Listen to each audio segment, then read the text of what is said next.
What's up, football fans? Welcome back to the Delusionals podcast, the home of deluded football takes. I'm your man Cliffo, and I'm here with Josh. How you doing, Josh? How you doing? Not bad, man. Not bad. Even better after a miracle result in the North London derby. That couldn't have gone any We'll better. get to that. We'll get to that. But first, I think we want to talk about Forest, a team that you don't know a huge amount about. Not a whole lot, other than they've been struggling a little bit this year. Just a tad. So my in-laws are actually Forest fans, so I follow them quite closely. And obviously, 23 years outside the Premier League, massive thing coming up. I even went to the playoff final. Atmosphere was incredible. But I did warn them. I did say, you come up. I said, get ready for a season of about 6 wins and a bunch of draws. It's not going to be pretty. You're going to get battered quite a lot. Especially, I think, to be honest, I think most teams are getting battered by City this season. But they haven't started great. It was promising second game. They actually beat West Ham 1-0 at home, a game that I'd kind of written them off in. But recent form is a real problem. So obviously they played Spurs. They lost 2-0, expected. They actually played quite well in that game. They lost to City 6-0. They got absolutely obliterated. The worrying results were then they lost to Bournemouth. They actually massively capitulated against Bournemouth. They were 2-0 up at half time and they lost 3-2 at home. And since then, they've just looked bereft of any form. They lost 3-2 to Fulham the following week, again at home. So to lose to Bournemouth and Fulham at home isn't great. And then obviously last night, 4-0 lost to Leicester, their East Midlands rivals. And I'm not going to lie, it's a team that's been looking bad. Yeah, very bad. Well, I mean, Leicester were bottom of the table for that game, and now Forest are now bottom of the table. I think, if I'm right, Leicester only had 1 point before that game. They'd had a draw all season, and they battered Forest. Like literally made Forest look very, very poor. And Forest made Leicester look like Man City. They were all over the place. Question to you, Josh: if you got a manager who's brought you up from the Championship, signed 22 players, I think, if I remember rightly. Is that the final number where it finished? I think it's something like 22. Yeah. 8 games, 1 win, 1 draw, 6 losses. That's 5 losses on the trot. Do you give him more time? It's a really tough one, right? Because I think it's an exciting project to look at. They've won the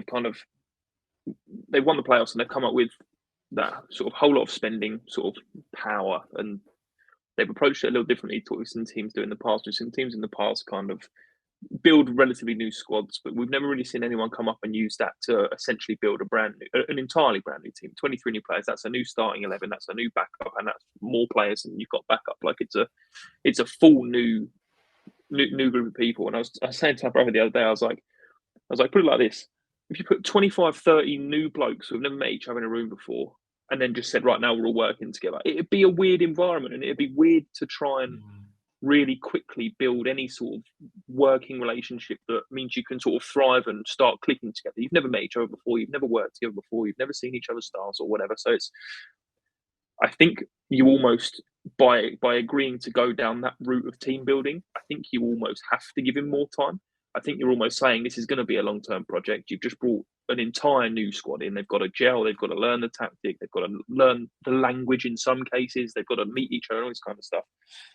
So I feel like you kind of have to, out of was it 5 losses, 6 losses out of sort of 2 of them were expected. Your kind of Cities and your Spurs. It does get concerning when they're then not at least getting a point kind of at Bournemouth at home and kind of Fulham with a little bit of form. Sort of Mitrovic is banging some goals in, but maybe not as much of a given as we thought they would be going back a couple of weeks. But it's really tough. But I'm kind of the opinion that when you sort of agree to go down that route of team building rather than splash 120 million on 7 or 8 new big players, when you go down that route, you're kind of forcing yourself to give someone a good amount of time to get that to start to work. So, I mean, if I just quickly tell you their fixtures. So, obviously, next Monday, they've got Villa at home. That's for them, and to be honest, for Villa, that's a huge game. If Villa play like we have been for the last few weeks, I'm not going to lie. I feel like that game's got 0-0 written all over it. Like I don't feel like anyone's going to score in that game.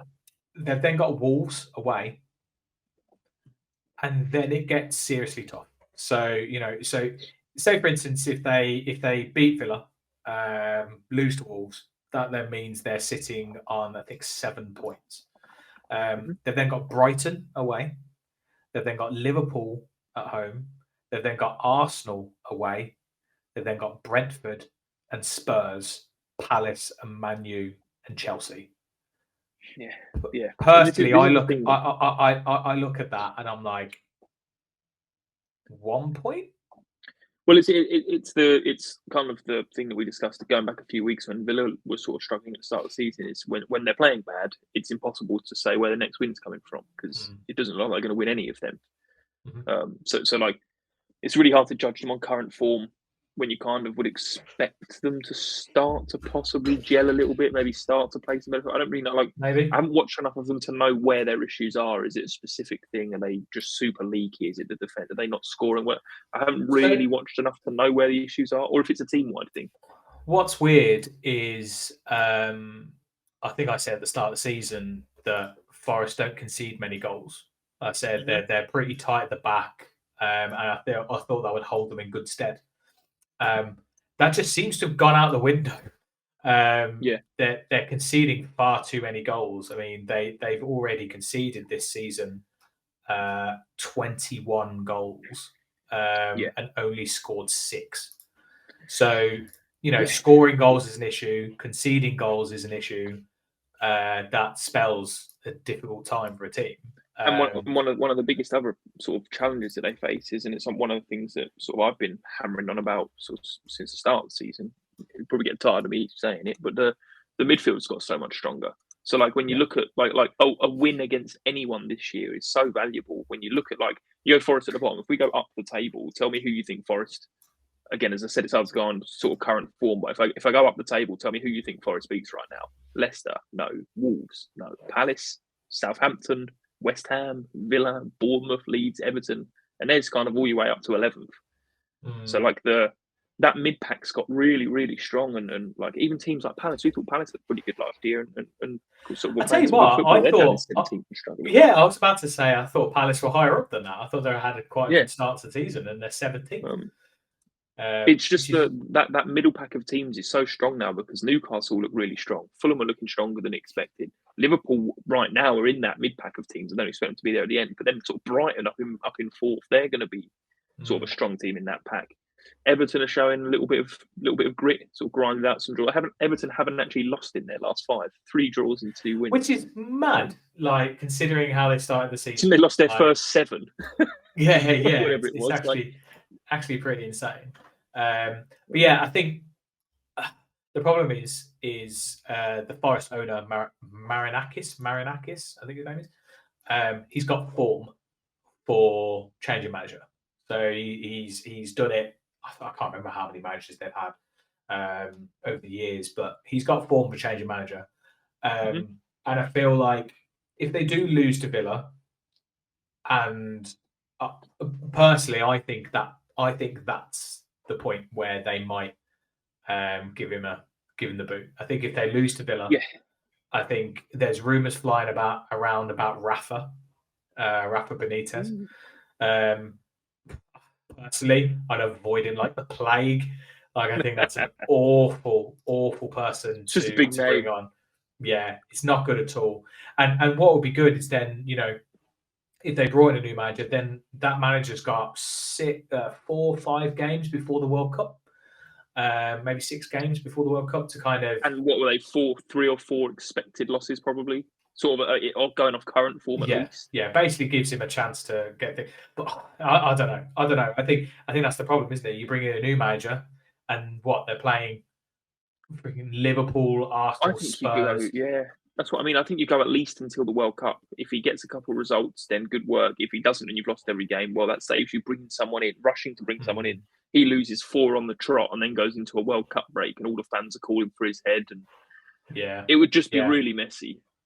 I think, looking at it now, I'm like, kind of like, but the rumor mill's going around and there's teams sacking their managers left, right, and centre. So, it's kind of like this thing as well of, well, who are you going to get? And if you don't move quickly, you'll miss out and stuff. So it'll be interesting to see what happens with Forest. I feel like Cooper needs time. The fans haven't turned. The fans have not turned yet. None of them are Cooper out. But yeah, it's weird as well because they brought in Lingard, Jesse Lingard. They brought in Lodi, who, like you said, was an absolute baller. They've brought in Morgan Gibbs White. I think he cost something like 57 million. Yeah, 45, 50 something. And then plus add-ons. Yeah, mental. So it's not like all their players, like these 21 players, have been like 5-6 million. There've been some punchy signings. So it'll be interesting to see how they go. Sam, I just think it goes back to the issue of getting a team together and just trying to get them to play. You can't just get people together and play instantly. I mean, we saw it at an international level for years being England fans. The years before Southgate, like mid-2000s, sort of before 2010, we got together for 2 weeks at a time for international periods and we sucked. We couldn't beat anyone. Like we were shit. We were beating teams that we should be battering 12-0, like little islands. It was 2-3 nils because we didn't play well together because we didn't spend long together. And they put in 23 players. They haven't spent time together. And I think it's really tough. And I think it's something that I've always really rated Pep Guardiola for being able to do. Is the guy signs, like, yes, he's inherited some great squads, but the man signs a lot of big name players, a lot of big egos, and manages to somehow keep a very, very level dressing room. And he has done everywhere he's been for his whole career. And that's why he keeps winning. Look at Liverpool; they've only lost one player, and they're in the bin. Totally true. It's a big thing. It's a big thing for personally. I think it's a huge. I think it's also people also forget about the kind of like the dressing room stuff rather than just the on field. So obviously the on field, you got to try and learn to play together, know where each other are, learn each other's like strengths and weaknesses. But then, like you said, it's that kind of weird awkwardness off the pitch. And it's like, are they quite quiet? They same language, or are they sitting in the the canteen or whatever? And there's they're sitting in their little groups, little cliques. And it does take a special sort of manager to be able to gel a team together. And maybe Cooper isn't the guy to do that. But the interesting thing is, my wife, she's always got comments on Forest, but she's like wondering, she's going, were they his signings? Are they players he wanted there? And because we say they've signed like 22, 23 players, they still play 4 or 5 of the players from the Championship in their starting 11. It's not like their entire team has been ripped up and starting again. They still play Brennan Johnson. They still play Cook in central defence. They still play McKenna. They still play. Yates came on yesterday. They still, they've still got quite a few players who were around in the Championship. So it's not like their starting 11 is completely new. It's just not working for them at the moment. I think they just need a result. And I'm not going to lie, it could easily be next week. So we'll have to see how that gets on. But I'm hoping Cooper doesn't go anywhere because he's a good manager, and I think it's taken them 23 years to come up. It'd be so depressing if they just went straight back down. I don't think anyone in the football world wants Forest to go back down at all, because I think they're a classic club that everyone loves. Everton, Man U. Oh no, I've messed that up massively. That's the game that's coming up. Next week. Arsenal Spurs. Well, we can talk about Man U first. I'll happily talk about Man U getting pasted by City if you want to jump onto the Man U one. I didn't actually have that in my notes of the agenda. So I think wow. Well, it was glossed over, wasn't it, by the kind of second half, City making 4 or 5 changes, Man U getting 3 goals in the end. Yeah. It's quite funny to have a team that can score 3 goals and you still go, they got absolutely battered. Yeah. It doesn't happen often, does it? It kind of sums up Man U at the moment. It's like, it's like City almost went, oh, go on then. have a couple of goals. We'll let you have a couple of goals in the derby. And I Enjoy. think Pep Guardiola would have been pretty pissed off, to be honest. Oh I think yeah. Did you see his face? It turns from 5-goal difference to 3-goal difference, and it was only last year. It almost came down to goal difference. Yeah, he was livid. I think the second goal went in, and he looked really angry. Yeah, they do look a bit suspect defensively. Man City, I will say that this season, but they just don't matter, does it? Don't matter when you just score more than everyone. How many is that? 29 in 8. This 20. Yeah, 29 in 8. I mean, even you guys, you've banged in 20 goals, but they've hit 29 goals in 8 games. We scored 20 goals and we've been playing pretty good football, like pretty much every week since the start of the season. They've won a game less than us and have. Is it game less? They won a game less than us. Yeah, but I've scored like 9 more goals than us. It's like more. I mean, a goal a game more. Let's remember, right? I think 14 of those are Haaland. 14 Premier League goals to Haaland already, plus however many assists he's got. He got 3 goals against United and 2 assists. Can you find the assist stats as well? Let's see how many goals he's actually pulled up. But I worked out earlier that if sort of with the rest of the season remaining, he's on track for 66 Premier League goals right now. He's got 3 assists. 3 assists and 14 goals. Okay. He's got 17 goal contributions in 8 games. 17, yeah. I mean, that's just outrageous, and that's just the Prem. When you add when you add the cup in, when you add the Champions League in, if they go all the way in a couple other competitions, imagine he gets 100 goals. 70 goals. He's like 75 goals in a year. It'd just be ridiculous. I mean, it feels like he has to have some sort of patch at some point where he slows down. But I just think he's that prolific, and I think City are going to score that many goals that he might slow down. But slow down for Haaland is still a goal a game. Yeah, I know what you mean. I think we spoke about this the other day, and I was saying the thing is he's arguably one of the, at the moment, the most prolific strikers in terms of converting chances. And the chances he'll get and the amount of chances he'll get from that City team are just unbelievable. Like he's getting thread through from Kevin De Bruyne for passes that you can't even imagine on FIFA. Well, it was Kevin De Bruyne. Like Kevin De Bruyne was playing passes to Aguero that no one else could play. Like he's like so like. And this is another, like, this is kind of just going back to what I was talking about with Pep. Like, the man assembled a very strong team and manages to keep them playing well together.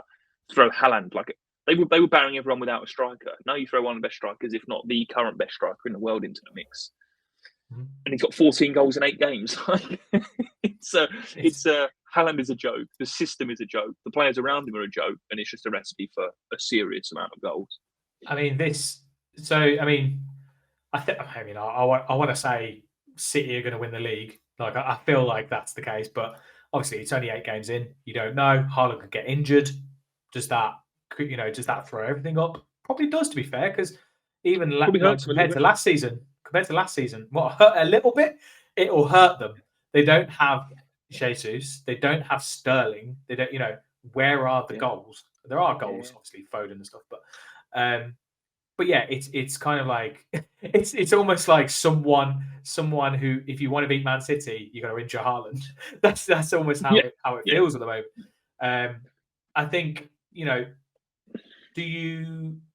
my worry is that Man City are now going to basically just become what Chelsea were back years ago, or Man U were years ago, where they just win every year.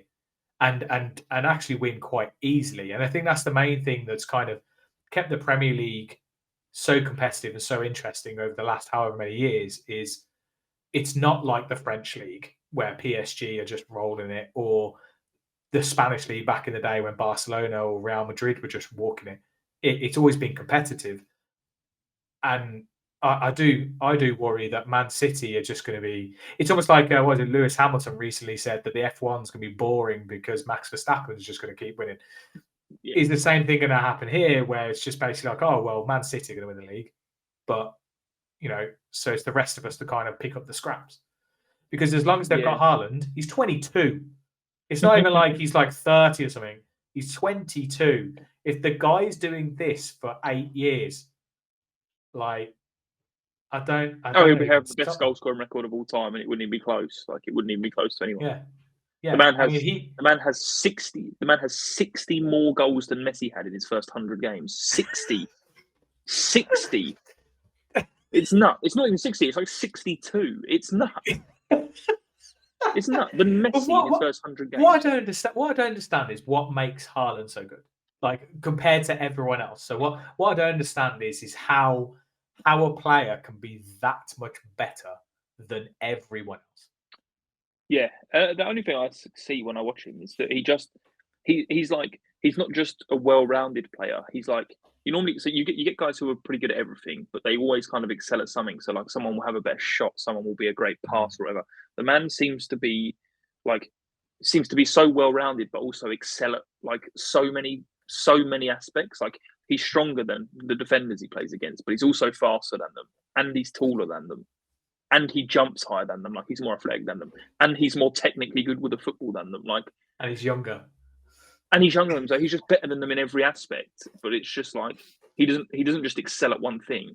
He's like fast, strong, like aggressive, mega athletic for someone his size. When you find guys that are like what is he 6'3", like, and he's quite a beefy guy as well. Yeah, like when you find guys that are that athletically, I mean the guys who are normally 6'3", 200 pounds plus, and a freaky athlete, they play in the NFL. Like that's like a semi-small NFL build. Like the man is like almost like a different type of athlete, in the same way that Ronaldo is a different type of athlete to the other guys on the pitch. Like he looks different, he moves different, and technically he's different.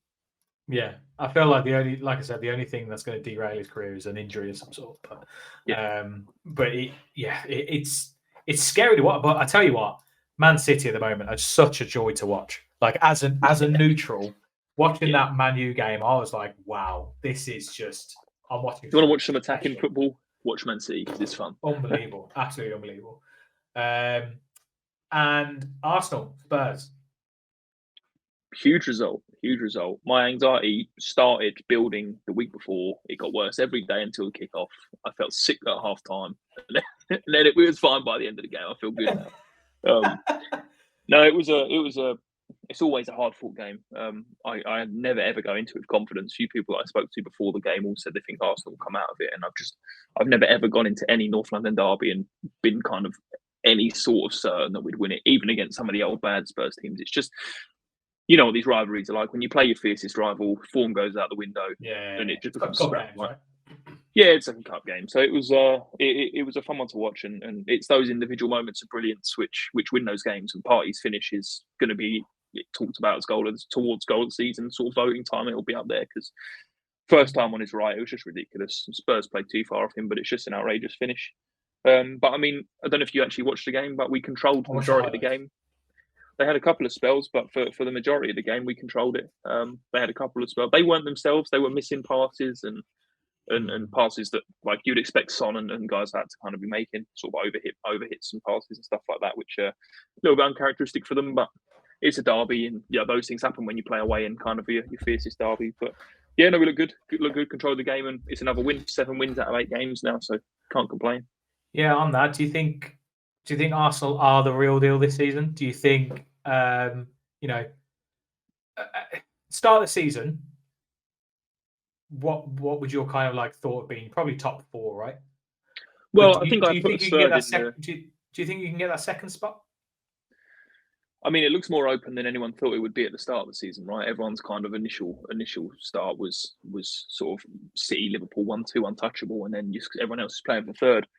Liverpool have been sort of struggling, obviously, so that position's open. I mean, right now we look like the strongest out of the remaining sort of contenders, I would say, but haven't really played anyone that good. Played that United game, and I think it was a little bit of an off game. It didn't really sort of represent how the rest of the season's been going. But the difference between this Arsenal team and Arsenal teams of late is Arsenal teams sort of in recent years have not picked up the points where they should be. They would drop a silly draw to whoever. They would have a silly loss somewhere, which then just costs you 3, 4, 12, 18 points over the course of the season, whatever it is. This year, they seem to be just getting all of them. They're just beating everyone, and they're not just scraping wins, but they're convincingly beating these teams. 7 wins out of 8. If you said that, it's like, I think I had I can't remember what I said in sort of the pre-season sort of talk show, but I'm pretty sure I know I didn't have us fourth. I'm pretty sure I had us third. So I thought we would be decent. And again, I'm sort of playing the homer hat. I thought we would be good. But I mean, it's the first year with Arteta's full squad. This is the year where he's kept everyone he wanted to. He got rid of the people he wanted to. The squad is now kind of his squad. He still had some of sort of the players that he wanted to move on going into last year. So this is his squad, his signings, his tactics, and kind of his now. It's now his team, and he's got them playing some good football. They're playing really well together. The average age is really young. It's like 24 now. Mm-hmm.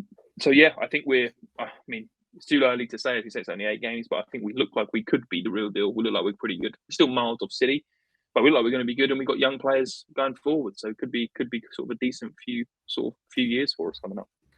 Yeah, I mean, your upcoming fixtures are, you got Liverpool next, I believe. That's a massive game this Sunday. Yeah, massive for Liverpool. Obviously, like really, really big for Liverpool. If they can get a result there, that will push their season kickstart them a little bit. Yeah. And obviously for you guys, it's more a case of like, keeping up with City. You then got Leeds. It's a shame. I think from what I can see in the fixtures here, it looks like you were meant to play Man City, but it's been postponed. I'm guessing there's a cup clash or a Europe clash or something. It's a shame. Yeah, I can't remember what the reason was for that, but yeah. I mean, you've actually got an all right. You've got an all right run, basically. Oh yeah, you've got Leeds. So what is with that as well? Because like I said, I think I said to you today, you haven't really played anyone other than Man U. You haven't played anyone in the top 6. And then did United and Spurs, and now that was it. Then we. But yeah, I meant before the Spurs game. Yeah, all you had was United. And now you've got Liverpool, obviously, but then you've got Leeds, Southampton, Forest, Chelsea, tough one, Brighton, Wolves, West Ham. It's like where, it's a good run. You could definitely be cemented. But it's also looking at like I think people think Arsenal are a better team this year because like previously you'd look at like West Ham Arsenal last year when West Ham was sort of top class, and you would go, oh, that's a tough game for Arsenal. Whereas now you go, oh, Arsenal West Ham, Arsenal win that. Oh, Newcastle Arsenal win. Like I think we look less at teams that were in that middle period now because we look like we're beating all of them. Mm-hmm. So I think I think our schedule looks easier, even though the teams are the same. Like the schedule feels easier from an Arsenal fan's perspective because we feel like we're a better team. Yeah, no, I totally agree with that. But yeah, I mean, I feel like it's gonna be interesting. It'll be interesting to see if you can, how long you can keep up with City. You know that rearranged City game will be really important. You know, you might catch them on an off day. You might be able to restrict Haaland. The league, if we stay close over the next 2 or 3 games, the league will push that game to second to last game of the season, and it will be a piss take as per usual. I still love looking at City's green dots and seeing one grey, which I know is the Villa game. How we did that, I have absolutely no idea. Thanks, sir. That's what's keeping us above them. Mate, it could have been a red. It definitely could have been a red. Like, I mean, it should have been. Coutinho's goal ruled offside. Anyway, we're not going to get into that. So I think, you know, now let's look into the weekend, I suppose, coming up. Main games I've kind of like picked out. Obviously, Arsenal, Liverpool. Liverpool really struggling. Like, I mean, I was speaking to the father-in-law, and I was saying how I was like, they've lost Mane, and they didn't really replace him. Like, you've got Harvey Elliott. They already had a replacement with Jota or who's the other guy they have? Luis Diaz. They thought Luis Diaz was kind of the guy. It's not the same. He's not the same. Mane in the middle is just like this absolute engine. Like, the only thing I think of is close to him back in the day was like, who was it? It was at it was at Leicester. Kante. You know, that kind of like engine, or Milner, just kind of aggressive. Work rate, absolute workhorse. And he had also the kind of finishing touch of goals on the side of that. Yeah. They've lost that massively. Is it Carvalho and Harvey Elliott, like they're kind of like midfield two? Their midfield is weak. Fabinho as well. Their midfield is weak, sort of. Like that's been sort of a key area for them this year. And obviously Salah's not really firing, and you know they just seem to be struggling everywhere. They're struggling defensively. You know, they've conceded. I watched their game again. Just gone, and they're defending so strangely. I said to Jack, I said to my brother, I said they're playing so standoff Their defenders. Their defenders, when a striker or a winger picks up the ball, the defenders are 4 or 5 yards off of him, and they keep backing up all the way into their own box. It's such a no one else defends like that. Like, I don't know well, that goal, I can't remember who it was, and Van Dijk's basically stood backed on off, the penalty spot with his hands behind his back, and I'm like, what's going on? Yeah, I'm seeing a Liverpool friend of mine on Sunday. Going to watch some of the games together with him, and I want to ask him about it because I just don't. I can't see why you would defend like that unless you've been told to defend like that. Unless you've been told to stand off, you wouldn't have the whole defensive line backing off like they have been, and just giving a lot of space to ball carriers. And it could be a determined tactic. Maybe you want certain players to run with the ball because you don't think they're as good with the ball, or whatever it is. But it's strange. It's strange, and I mean, it's strange because they've only lost one player. It's strange because they've only lost one player. It's not like the team's been decimated. They've lost one player, and they've gone from title contenders to currently sitting ninth with 2 wins out of 7. Yeah, which is just there's stuff going on there, and I have seen. I remember earlier in the season, Klopp talking about them not having the players or not having enough players and not having enough signings and stuff. There's stuff going on behind the scenes there that I think isn't quite working, and I wonder, how long will Klopp be staying there? Will it end up falling apart? Yeah, and it's a very surprising question that you kind of find yourself. It's one of those questions to me that I was like, I don't really feel like I'll ever hear that question because it feels like he'll be good. He'll just be good there for a long time. And now when you hear it, you're kind of like, yeah, I wonder how long he'll last there because even like I don't think Liverpool's sacking, but I wonder if he steps away if he's not happy with how things are being run or whatever. Yeah.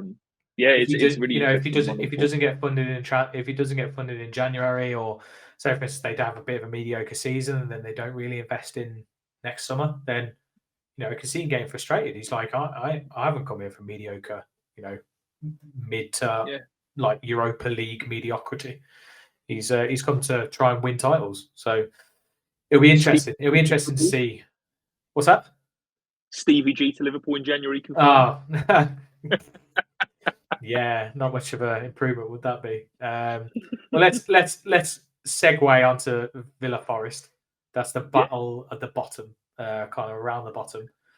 I'm worried. I think for the first time this season, I'm going to say I am quite worried about Villa at the moment. The way we're playing doesn't give me any hope. Really, we're kind of. It's just, I feel like we've had this before, where you're kind of like, okay, right, we're attacking well, we're playing quite well attacking, but we're leaking too many goals. And then we end up basically going, right, okay, we'll keep the clean sheets and we'll hold back, but we're offering nothing going forward.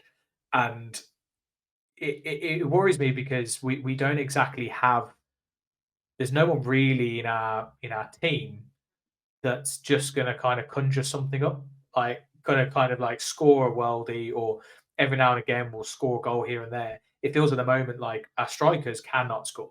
Like Watkins and Ings, I have no faith in them scoring in any game at the moment. Our goals are only coming from the midfield of like Jacob Ramsey running through, or maybe like a header, or like Buendia or Bailey or someone producing something. There's nothing from our front two. And it really worries me as well because we've got Cameron Archer, who's 19, 20 years old, young lad, hit the ground running in pre-season. We were all calling for him to be like kind of played. He was going to be loaned out. He was loaned out last season, I think Preston North End. And he did brilliantly in the Championship. And we've all been calling him for like to come on and get more minutes. He's been getting like 4 minutes or like 3 minutes here or 8 minutes there. And you've been calling for him every week. Yeah, I mean, against Leeds, he didn't even come on. And I'm like, literally, you're against 10 men and they're getting stretched on the wing. They're getting pushed on the wing because Leeds don't sit back, right? Leeds are not the kind of team that are going to sit back. They did come at us a bit, even with 10 men. And it was leaving gaps. Watkins could not finish for love nor money. If Archer was on the pitch, I guarantee he buried one of those. You guarantee, because he's just such a natural striker that he's got no fear. He came on, I can't remember who it was he came on against, and he was so direct. He just picks up the ball and he just runs at them. and unleashes a shot. The problem with Watkins is he'll run at them and lose the ball, or he'll run wide and he'll kind of hit the side netting, or he'll just hit it straight at the keeper. Archer's just got this raw talent that we all want to see. We all love a homegrown player. Like Ramsey had it last season. He's starting to bring it back again this season. But we just struggle so much up front. And I'm all for keep it tight at the back. You can't get beat if you don't concede goals. I get it. But we don't have the players up front who can kind of do it on their own at the moment. No one's on form. No one's kind of doing anything. We need the midfield to be able to support them. And because we're sitting back so deep, they're not there. So you end up with Coutinho, who, by the way, I'm starting to wonder, has he just duped us into a contract? Because he's just wandering around the pitch doing nothing. Honestly, so it's unbelievable. To the Mesut Ozil club. Mate, it's bonkers. It makes no sense at all. He should be lighting our team up. He should be miles better than anyone else on our team. Well, you were just saying that you don't have that player who creates that spark or who kind of scores that goal. That is what you thought he would be, right? 100%. 100%. I thought I was like, Coutinho, he'll create something. He's like, come on, give us that little moment of magic. Or even just like beat that player. He's not even doing that anymore. Doesn't beat a player. He doesn't do anything. And he's just kind of wandering around the pitch. And then, I just don't know what's going to happen. I don't know what I don't know what the answer is. So, and I feel like this is the thing where people are calling for Gerrard out. I've been very much not a Gerrard out case. I've been very much like, give him time. There's no point changing manager. Who are you going to get in? But at the moment, it very much feels like, well, I don't know what else we can do with the player. He doesn't seem to be wanting or trying to change anything. He's just very much doing the same thing every week. Yeah, and that's what I was about to say. Not working at all. You can put up with enough. Like you can put up with bad football if it looks like they're trying to change it or they're willing to change it. But if they're or trying something different. If they come out and do the same thing, it becomes it's so easy for everyone to see, and it becomes very easy for you to just suddenly turn on the team at that point because you're going, well, we're losing, and you're doing nothing. But you haven't. I mean, you've gone your last three. You haven't lost in your last three, which is a little bit of a. But that's what I just said to you, right? I said I'm all for not conceding. If you can't concede, you won't lose games, but you won't win games.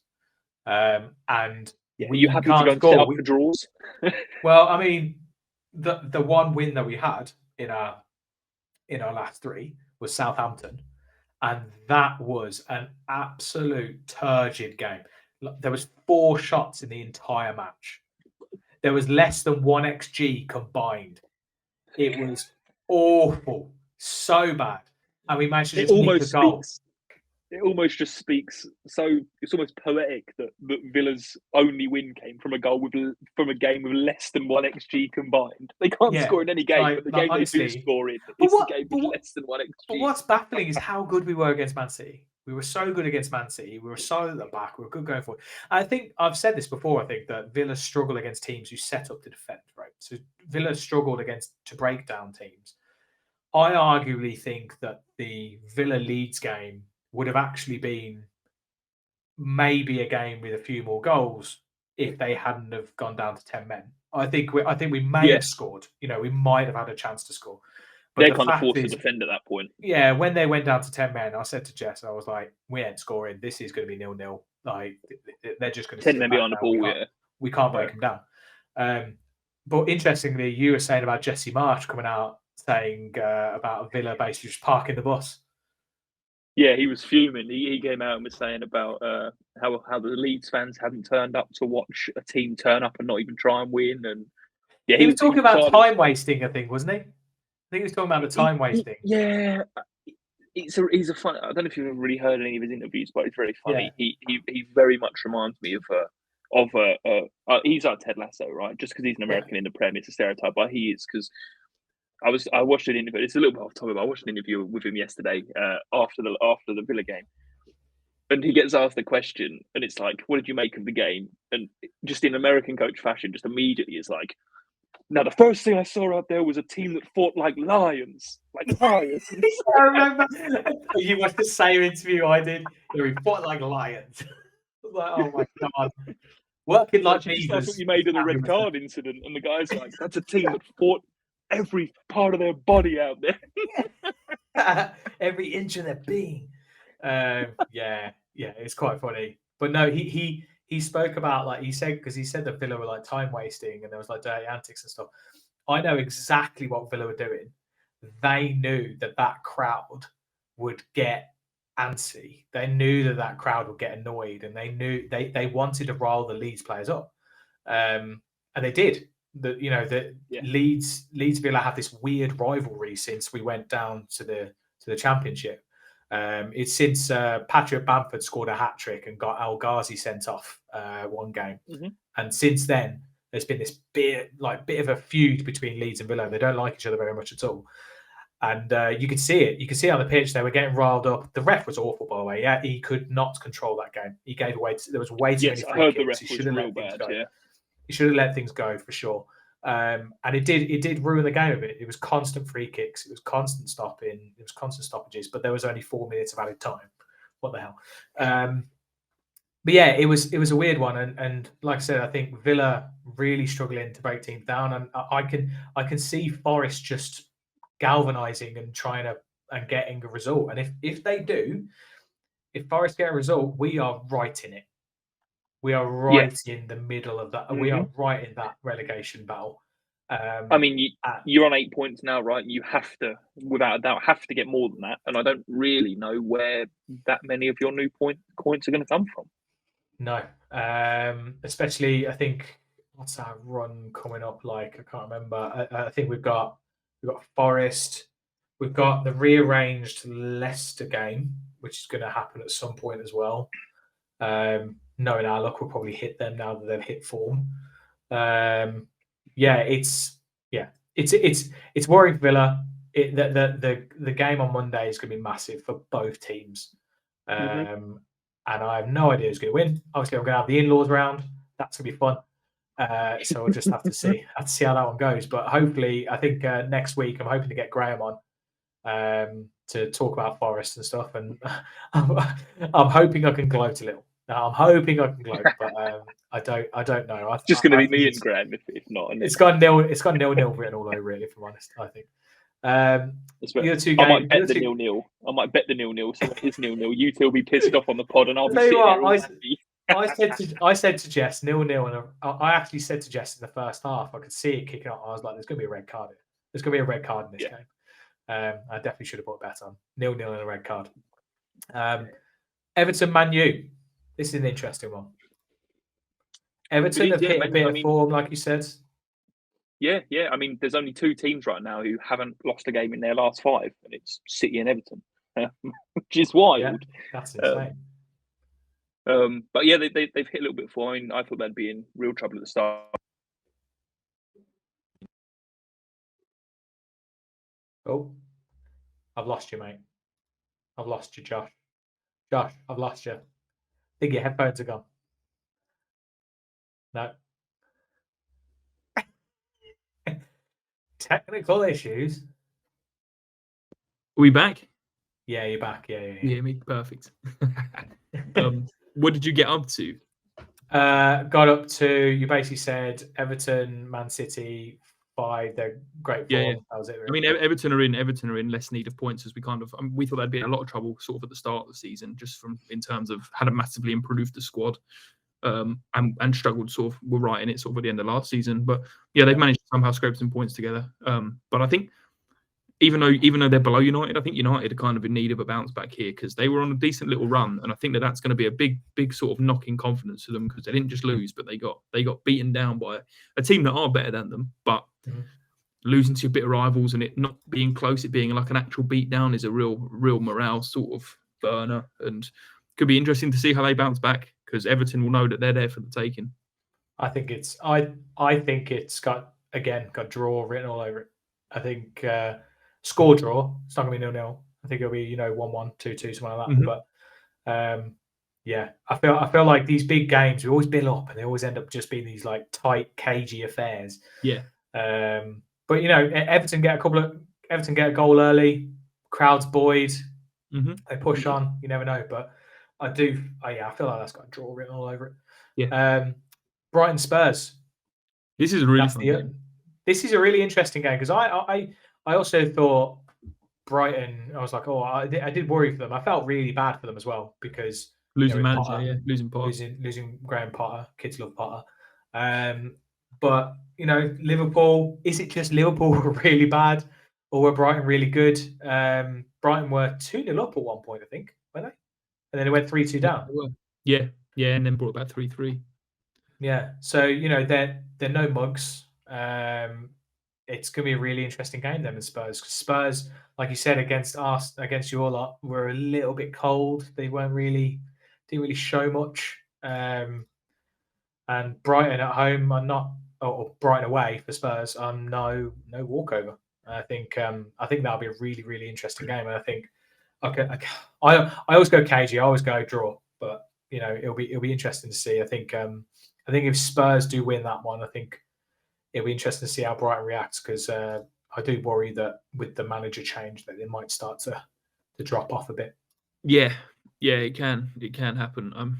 They've been playing some decent football this year. They've been scoring a few goals and getting results. And I think Potter's a really good manager, but I wonder how much of what he's sort of installed there is now kind of with the players. Like I think he's built a good team. I think he's put a good unit together. I think they seem to be playing really well together. They're against a lot of the bigger teams. They're clearly sort of the talent is nowhere near as good as kind of what's on some of the bigger teams, but they just work really well as a unit. So I wonder if De Zerbi can come in and kind of just sort of, I wonder how much he'll come in and change or how much he'll come in and say, it was working, let's keep going. I'm just going to try to be the new kind of face of what Potter was doing, but what he had going was good. Tactically, he'll obviously do his own kind of thing, but just in terms of how the unit and how the team works together, it's a pretty good one to inherit. Yeah, and obviously if they do win as well, they end up going equal points for Spurs, sitting pretty in the top four. Yeah, and then if Spurs lose 2 on the they did this last season though, didn't they, Brian? I'm sure they did. They started really well. Yeah, and then they just dropped like a lead balloon. I can imagine that possibly happening again. But were they top 10 last year? I can't remember where they finished last year. I feel like it was like 12th or 11th or something. 21, 22. So look, they finished. Brighton finished ninth. Top 10. So good finish for them. They're only 1 point off Leicester in 8th. How mental is that? Leicester finished 8th. Yeah, and you're only 2 points off of Liverpool in 12th or 11th or wherever it is. Yeah, the table's nuts. It's still early. It's still early. All over. It is early, right? But I was saying to Jess, I was like, it's almost a quarter of the season through. It's not like it's so early that it's like, we don't know.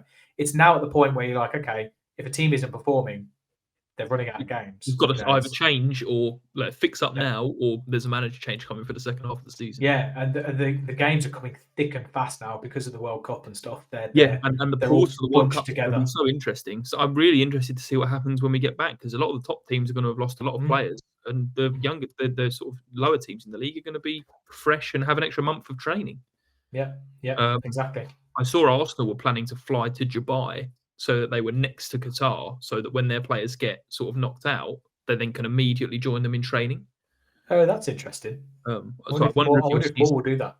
Yeah, I wonder if you'll see some teams start to do some stuff like that. But it's apparently Arsenal are going to go and do a hot weather camp, they've called it, or whatever they call them. Yeah.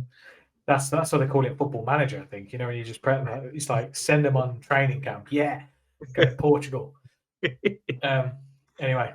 No, well, I think that does it for this week. We're hoping to next week do a follow-up on the Forest Villa game. Going to get the father-in-law, dedicated Forest fan on to speak about that. And then we'll have our weekend preview again next week. So as always, if you like these videos, give them a thumbs up. If you love these videos, give us a sub. And we'll catch you next time. Cheers, guys. Yeah. Bye.